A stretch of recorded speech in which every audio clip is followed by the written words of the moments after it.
पढ़ाया गया है जिसमें आपको एज ए स्टूडेंट बहुत कंफ्यूजन होता है। ठीक है, कंफ्यूजन ना हो इसलिए हम आपको एकदम हूबहू वही पढ़ाएंगे जो आप समझते हैं। आप क्या समझते हैं, इसमें सबसे ज्यादा प्रॉब्लम क्या होता है उस पर चर्चा करते हैं। एक शब्द है लेफ्ट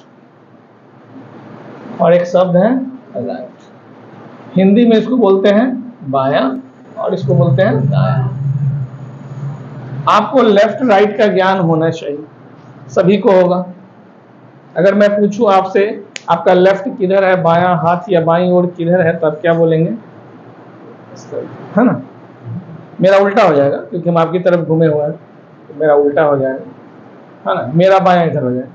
अच्छा, अगर मैं कहूँ राइट, आपका राइट दायां, तो किधर हो जाएगा? इस तरह। बहुत ही सिंपल बात है। ठीक है, लेफ्ट बोलिए, राइट बोलिए, बायां दायां बोलिए, हिंदी इंग्लिश जो भी बोलिए। एक सिंपल भाषा होता है, जिस हाथ से हम लोग लिखते हैं वो आमतौर पर राइट हैंड दायां हाथ होता है, और जिस हाथ में हम लोग घड़ी पहनते हैं आमतौर पे वो बायां हाथ होता है। लेकिन प्रॉब्लम है, कुछ लोग लेफ्ट हैंड से भी लिखते हैं और कुछ लोग दायां हाथ में भी घड़ी पहनते हैं, है ना। तो यहाँ थोड़ा सा इसीलिए बायां दायां आप बस समझिए और कुछ है नहीं।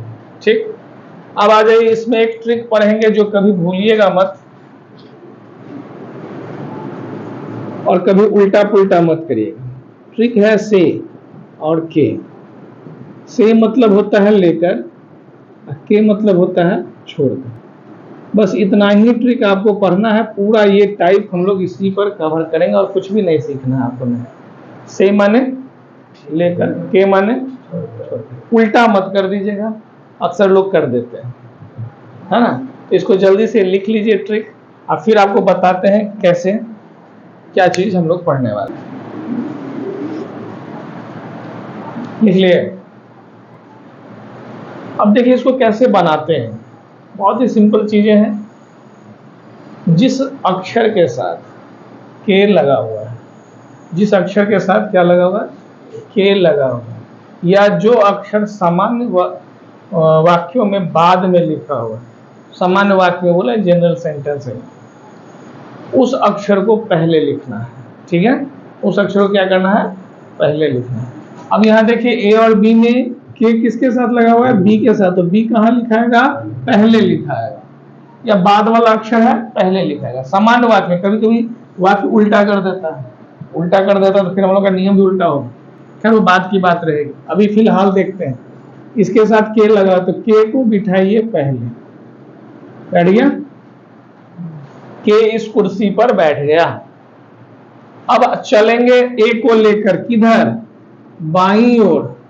किधर चलेंगे? बाईं ओर। के माने छोड़कर, इस कुर्सी को नहीं गिनेंगे, इसके बाईं ओर चलेंगे। अब बायां दायां, अपना बायां दायां। अब आप बताइए इधर बायां होगा आपका कि इधर होगा? इधर होगा।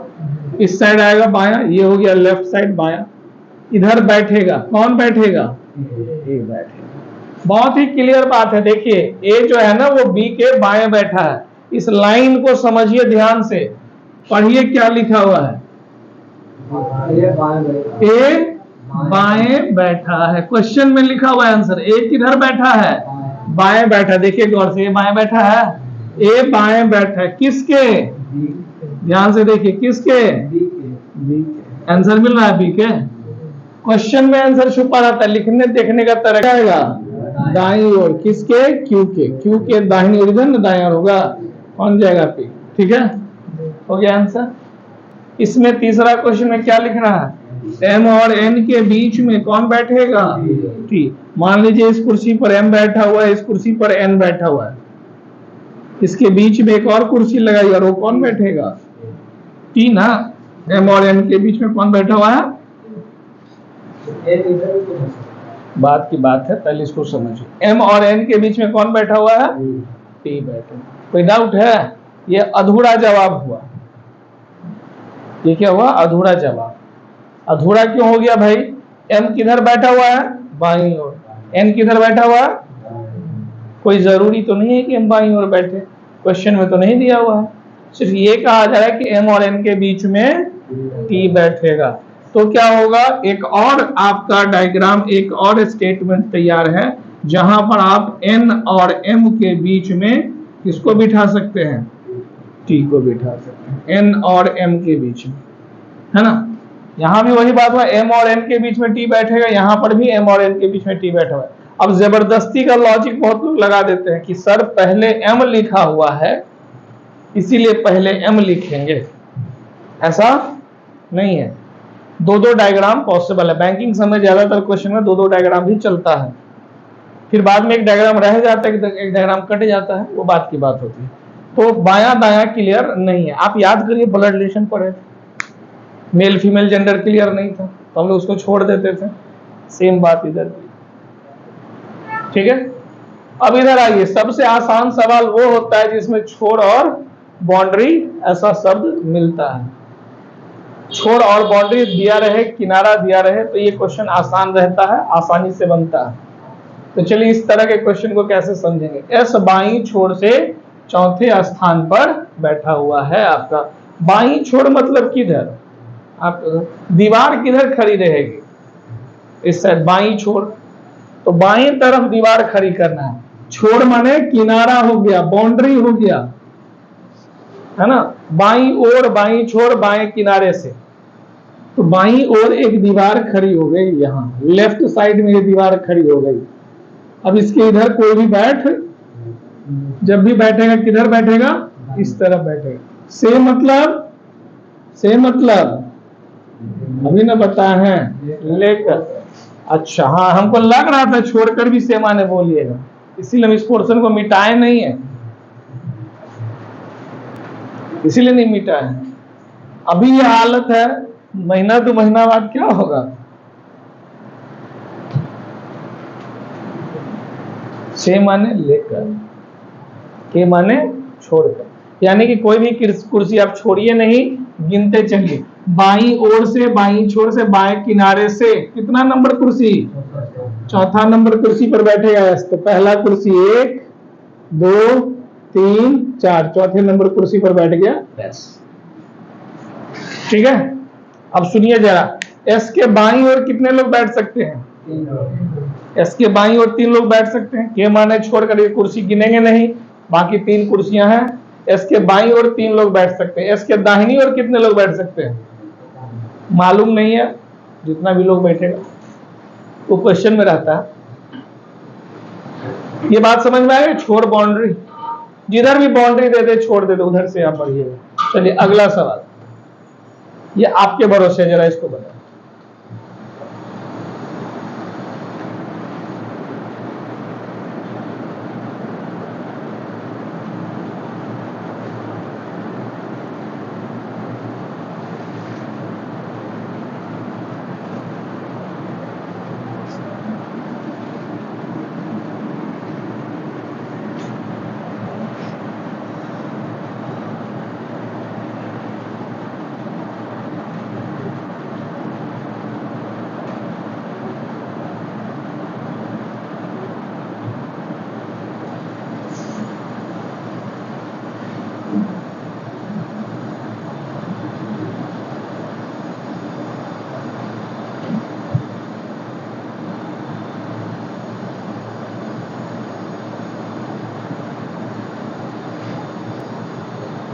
हो गया, बना लिए। चलिए देखते हैं, दाएं से मतलब दाईं ओर से, इस बार बाउंड्री दीवार किधर खड़ा होगा, दाईं ओर, किधर, इस साइड ना, आपके इधर दाईं ओर, इधर दीवार खड़ी हो गई।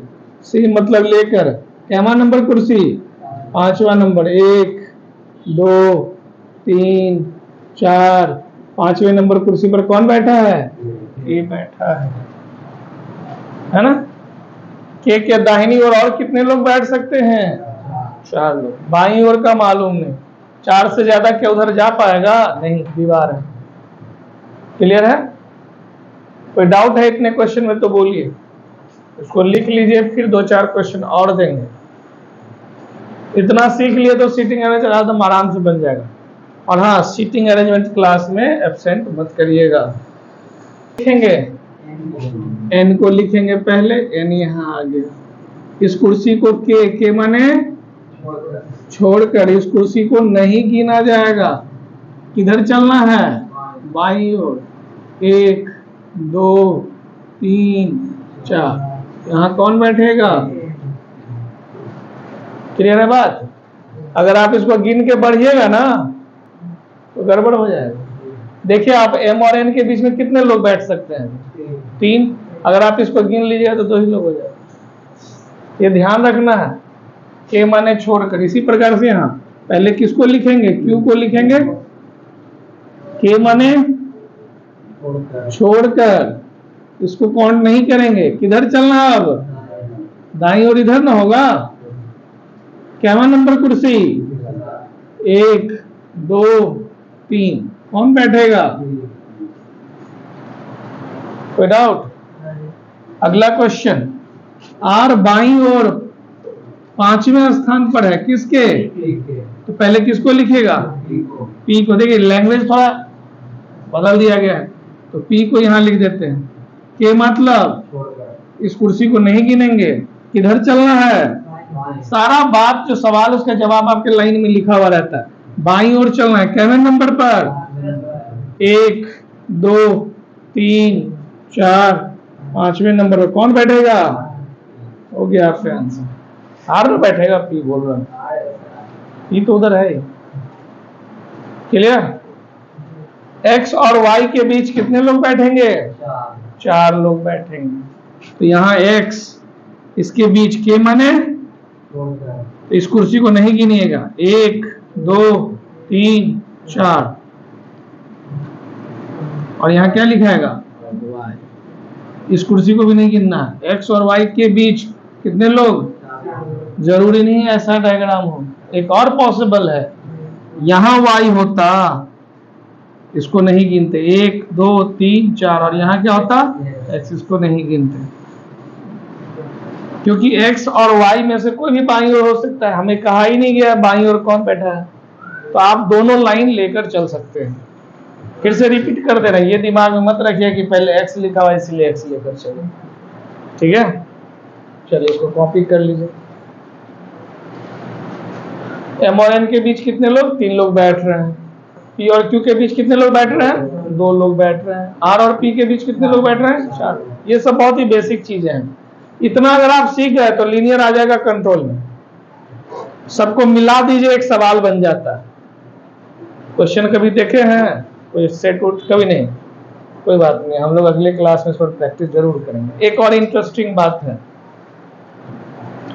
इंटरेस्टिंग बात यह है कि रीजनिंग हम लोग सप्ताह में 2 दिन करते हैं और बहुत सारे चैप्टर कर लिए हैं।